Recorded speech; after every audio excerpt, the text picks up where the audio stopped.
Day continues here on One News Now. I'm Charles Lejano. The Health Department says almost 50% of people who received their first dose of COVID-19 vaccines haven't gone back for their second jab. To give us more details on this, we have Greg Gregorio reporting live from Mandaluyong. So Greg, tell us, why are people not going back for their second dose? Yes, Charles, according to the latest data, only more than 1 million individuals have already received their second dose. This is contrary to the data reported by Dr. John Wong of the IATF, which says that 2.1 million individuals are supposed to receive their second dose already. According to the Department of Health, these individuals who might have missed their second dose are the ones who might have had the infection of COVID-19 after receiving their first shot. Charles? So Greg, what happens to these people? Can they still get their second dose, albeit belatedly, or is that some sort of waiver on their part? Charles, according to Health Undersecretary Maria Rosario Vergere, these individuals who might have might have missed their schedule for the second dose can still receive their second jab of COVID-19 vaccine. Vergere said they don't have to go back to start, or they don't have to go back receiving their first shot. This means they can receive their second shot once they are already recovered if they got sick, or if they go back to the vaccination sites or reported to the LGUs. Charles? Right, Greg, you mentioned that one of the reasons given was that people might contract COVID-19 after the first dose. What about those people who got sick with COVID-19 after their first dose? Do they get to recover their priority? Charles, according to Vergere, if one gets infected with COVID-19 vaccine after receiving a if one gets a COVID-19 infection after receiving a dose of COVID-19 vaccine, all they have to do is recover from the sickness. Vergere said if one is asymptomatic, after 14 days, he or she may now receive his second dose of COVID-19 vaccine. And if one developed a symptoms, as soon as his or her physician declared him or her as recovered, he can then receive her second jab of COVID-19 vaccine. Charles? Right, Greg, talking about infections, how are we doing? What is the average daily caseload of the country? Charles, the Epidemiology Bureau of the Department of Health reported earlier that we are seeing a slight increase in the cases in the country. When we are talking about the average daily cases for the country has went up to 6,691 from May 27 to June 2. This is higher than the 5,214 average daily cases recorded back in May 20 to May 26, though it is still lower than the 9,381 average daily cases during late April or during the surge. The DOH said they are continuously monitoring this, as we would have to look into the statistics if this would go high or decrease in the coming weeks. Charles? What are authorities attributing this slight increase to, and at this point, are there any alarm bells that ought to be ringing? Charles, according to Dr. Althea de Guzman of the Epidemiology Bureau of the Department of Health, we could attribute this to the non-compliance, to the poor to non-compliance of individuals to the minimum public health standards, because even though there are presence of variants, the main core for the protection is the compliance to minimum public health standards. Charles? Hi, Greg, talking about minimum health standards, we have Manila Mayor Isko Moreno now pushing for the removal of the rule on face shields. So what does the health department have to say about this?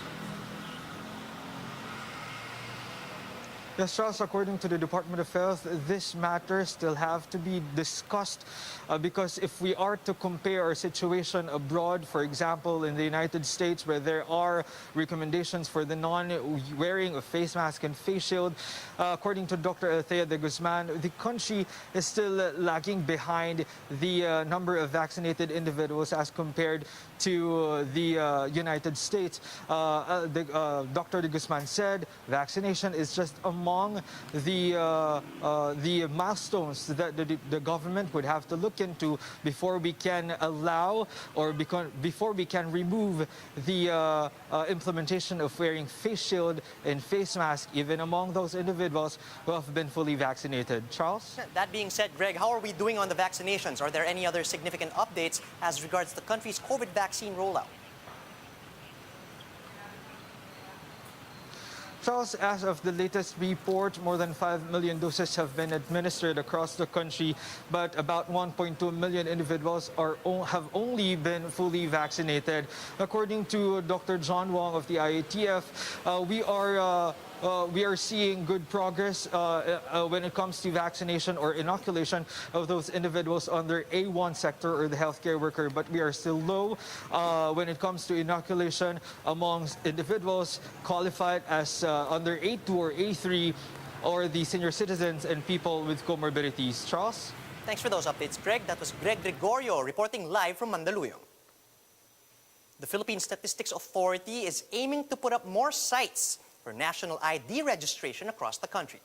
In line with this, the agency conducted a trial run at a mega registration site in Parañaque City. Mobile journalist Jacob Lazaro gives us a front seat to the story.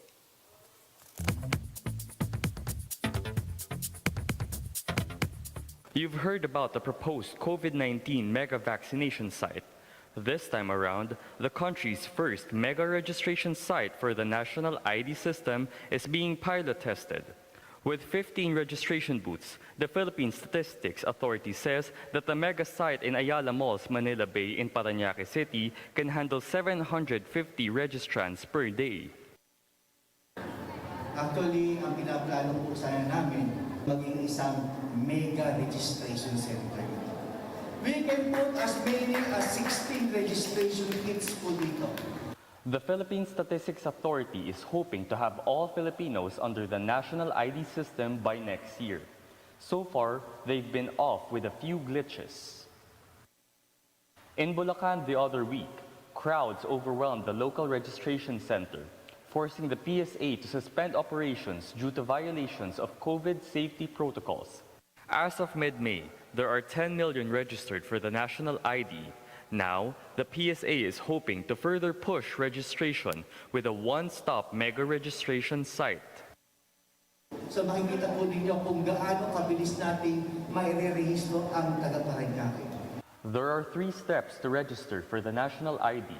First is pre-registration through the PSA's house-to-house campaign or through online registration at the PSA website. That's how you book your schedule for biometrics capturing. At least 14 towns all over the country already allow online pre-registration. But curiously, online registration is not yet available in Metro Manila. Second step is the biometric scanning at registration sites like the Mega Registration Center in Parañaque. So after the screening process, you will go to the biometric registration booth where you will submit your application form and supporting documents. After that, they're going to scan your fingers, all of these and your thumb, and they're going to take a biometric scan of your iris using that, and then they will take a picture of your face where you will have to temporarily remove your face mask. The whole process would take about 15 minutes. The PSA says safety protocols will be strictly followed.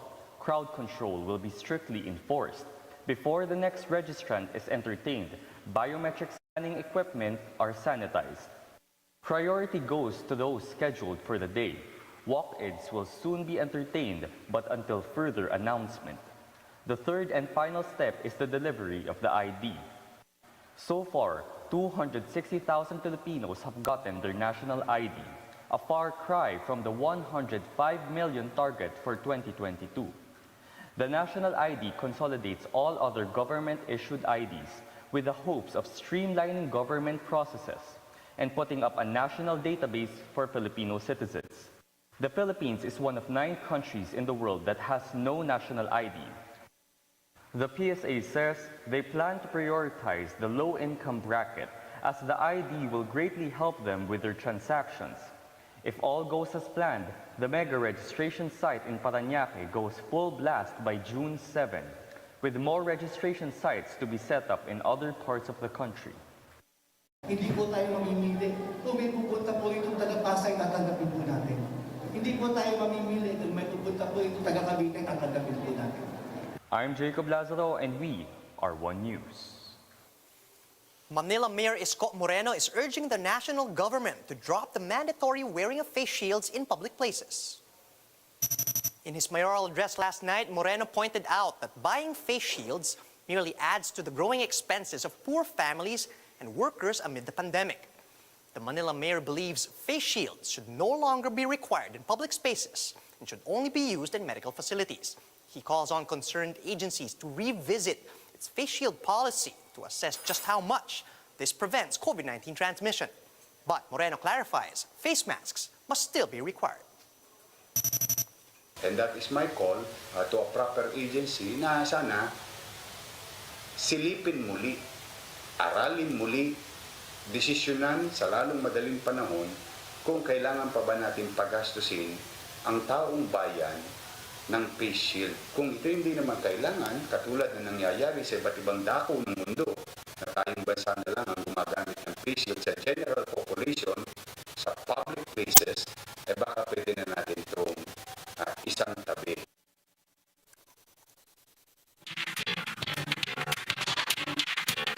The original composer of Parañaque ni Edgar's OPM hit Harana has just revealed some missing pieces to the iconic song.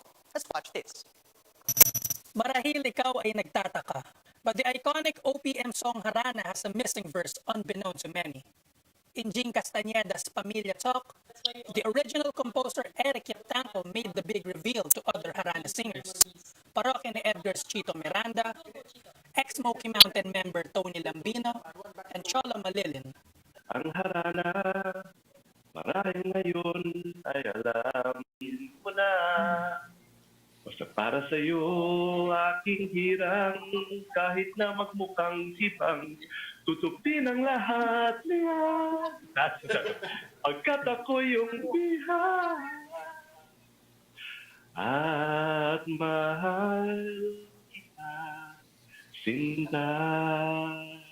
Yapi also clarified, the second verse doesn't end with, sa istoryang nagwawakas sa pag-ibig na wagas. Sa storyang nagwawakas sa pag-ibig na nagtatapos sa pag-ibig na lubos. Chito was flabbergasted. Yan ang lang. Ibang iba pa rin. Inantala ko sa mga kasi maling-mali pa rin. Yapi wrote Harana in 1987 to serenade ladies at the Ateneo de Manila University. It eventually became a campus tradition. Cholo recorded an unreleased demo version, while Tony included it in his 1992 album, First Note. Parañaque's version came 5 years later, in Burugudoy's Tunstugudunstuy. Yapi said he doesn't mind how Harana has taken a life of its own after decades. For him, what matters is the spirit of camaraderie. Nick Garcia, We Are One News. Chilean President Sebastián Piñera has called on lawmakers to pass the delayed initiative, which seeks to extend more rights to gay couples in the country and to allow them to adopt children. This as Pride Month continues to be celebrated around the world. Let's listen in.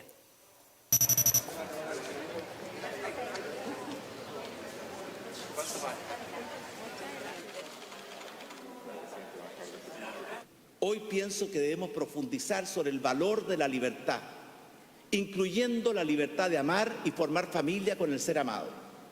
Y también el valor de la dignidad de todas las relaciones de amor y de afecto entre dos personas.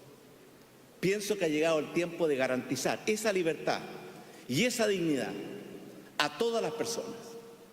Pienso que ha llegado el tiempo del matrimonio igualitario en nuestro país. And those are the top stories of the hour. Join us later at 2 p.m. as we continue to monitor the day's biggest stories. You can also catch One News on Signal Play. Just register for a free account at www.signalplay.com so you can stream One News live anytime and anywhere. I'm Charles Lejano. Mask on, wash hands, and stay safe, Philippines. We are One News.